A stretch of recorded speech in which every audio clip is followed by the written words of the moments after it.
What is this nonsense? Why do you insist we watch this stupid thing? Am I the only one who understands the complexities of this ambitious cinematic masterpiece? Hello everybody and welcome back to my channel. We've got 2 more movies to cover in my Alien and Predator universe reviews. This video marks an upgrade in my audio.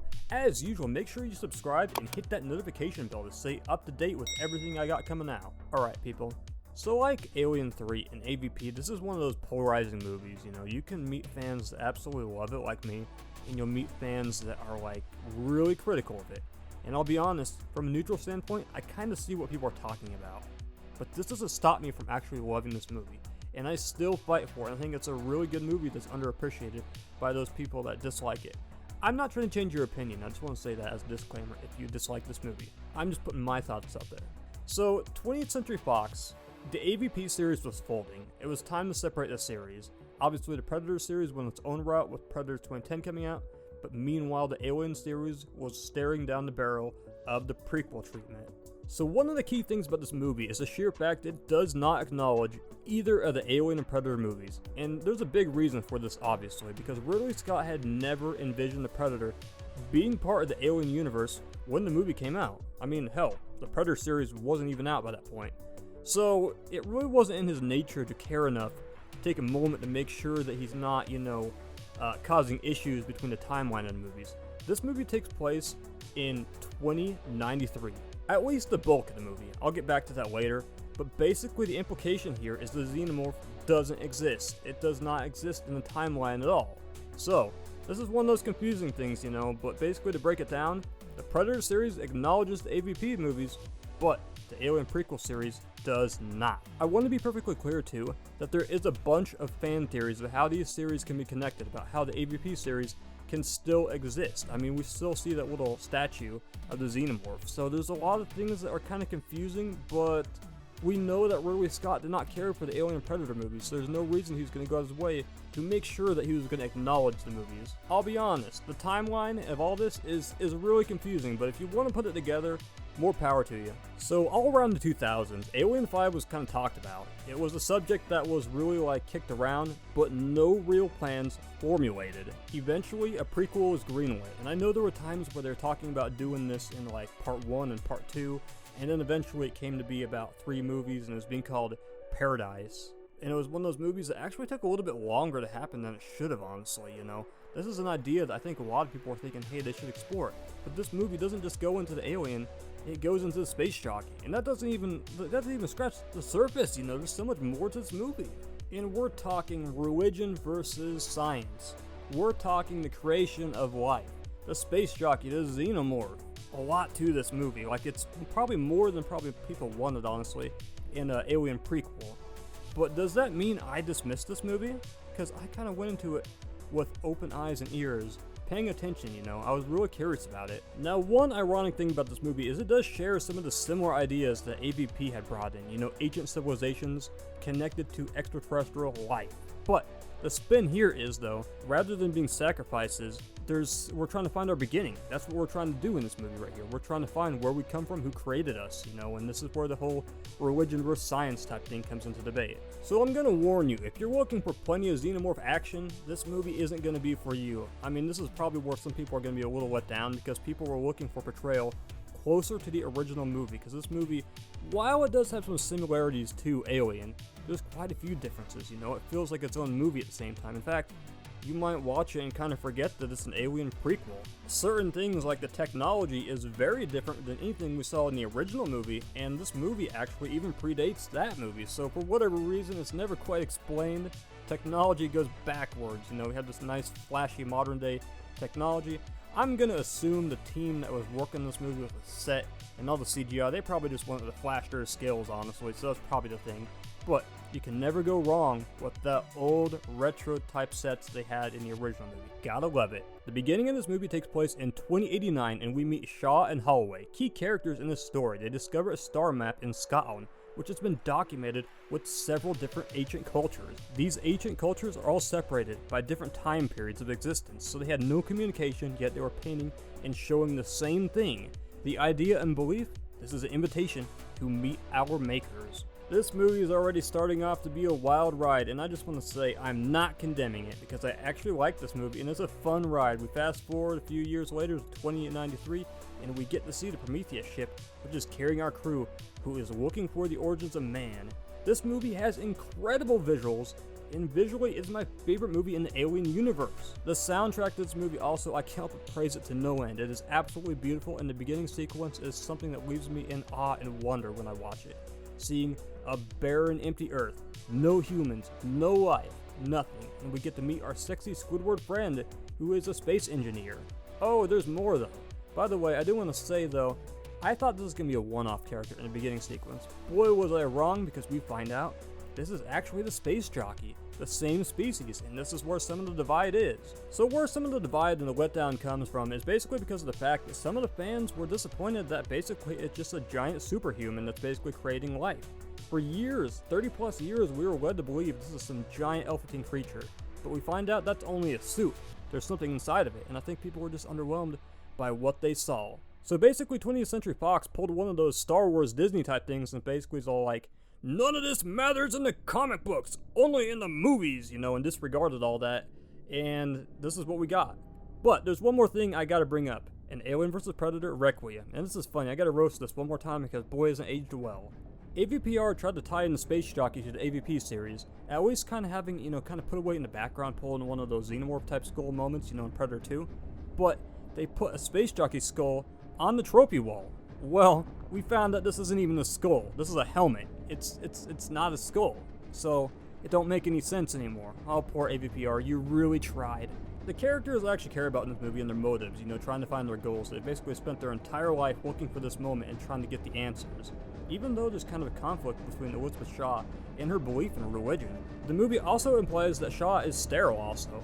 After Holloway mentions that anybody can create life is nothing special, And it kind of creates one of those moments where it's like, this is kind of awkward, but it's kind of sad at the same time for her, though. She does get a kid, but it's not the kid she wanted because Holloway was infected by David. Oh, I haven't even talked about David. This is where this movie excels the most. What I love about David is he's such a curious character, trying to understand his purpose, studying human culture. Why do we feel certain things? Why do we do certain things? Incapable of understanding our emotions. This movie establishes right from the get-go that David is an android, unlike, say, like the original Alien or Alien Resurrection. It was known before the movie even came out. And that brings me to the marketing of this movie. The online viral marketing for this movie was so brilliant, with shorts like introducing David 8, the next generation Whalen robot, Peter Whalen 2023 TED Talk. The genius of this movie was it takes advantage of the fact modern movies can have digital marketing, on Facebook, YouTube, Instagram. It was brilliant hype. This movie makes me feel like I'm on a journey with the characters into the unknown, looking for the origins of man. It's one of those things the humans don't need to ask, why do we exist in the first place?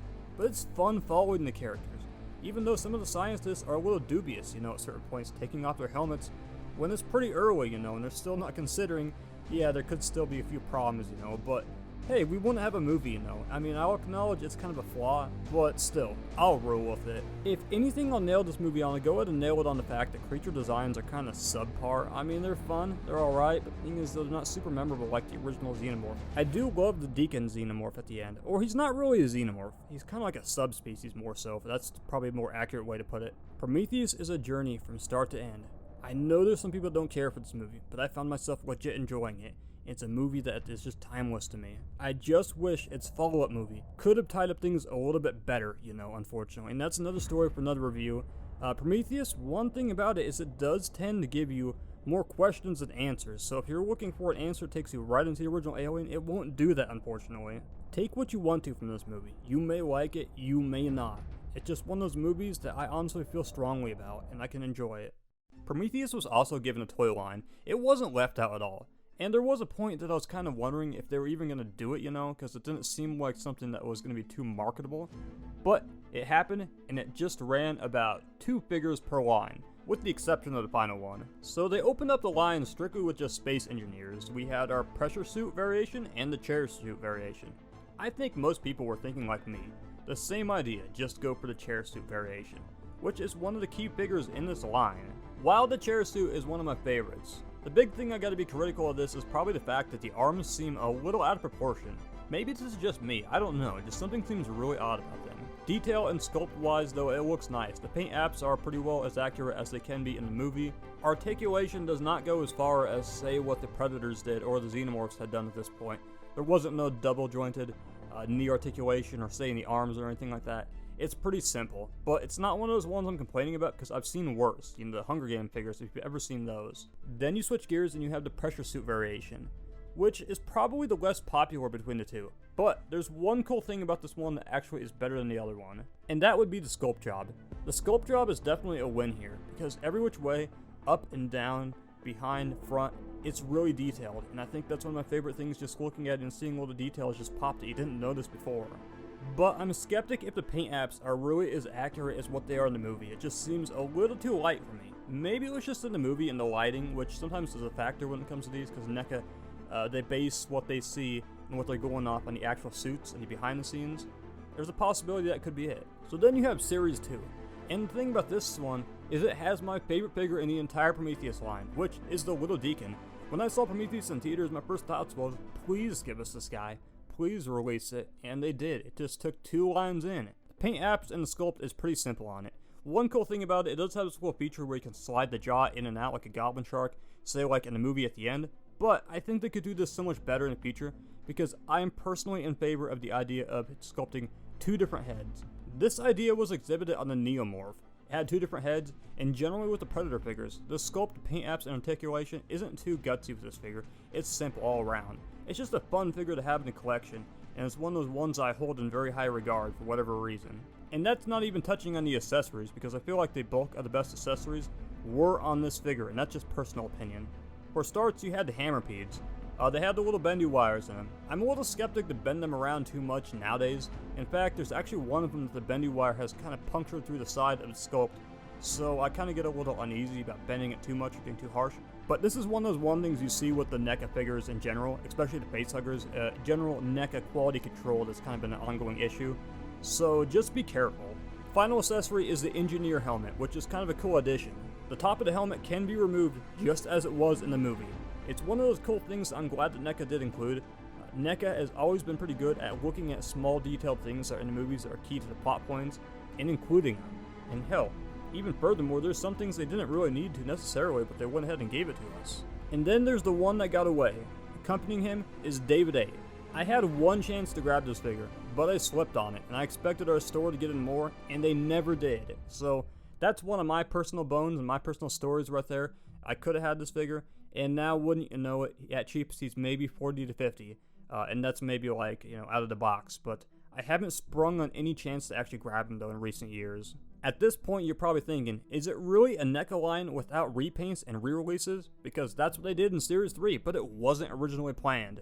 And I'll get back to that in a moment. I'll swing more back to that in regards to what the original plans were. Because out of left field, they gave us these ghost, as you want to call it, or hologram. It all is the same, but they gave us these hologram versions of the engineers that we had seen in the movie. But the cool thing about this was, I cared more about the accessories than the actual figure. These figures were on clearance for $6.99 at one point. They were total shelf warmers. I picked up the chair suit version, and sometimes when I look back at this, I always think to myself, I should have picked up more of these just so I could army build some of these little accessories right here. And the cool thing about it is you can open up the top of it and take the lid off. Now that's not the cool thing I want to get into, but for years I did not know you could take the interior of it out. I felt so stupid till one day I was watching a review on, and then for that I realized like 2 or 3 years after I got the figure that you could take it out. I knew it was a little weak. I figured it was just loose glue or something like that, but I didn't realize it was just literally pegged into the bottom. But the actual figures, the ghost or hologram figures, whatever you want to call them, are actually pretty fun figures. Translucent, plastic. It's a fun extra figure to have. It was relatively cheap when I got it, and sometimes I wish I'd gotten more so I could recreate certain scenes.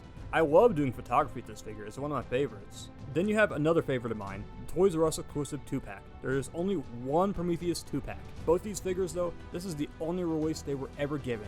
Outside of that, they have never been given a single release. It's a lot of fun to display these as you wish on the shelf.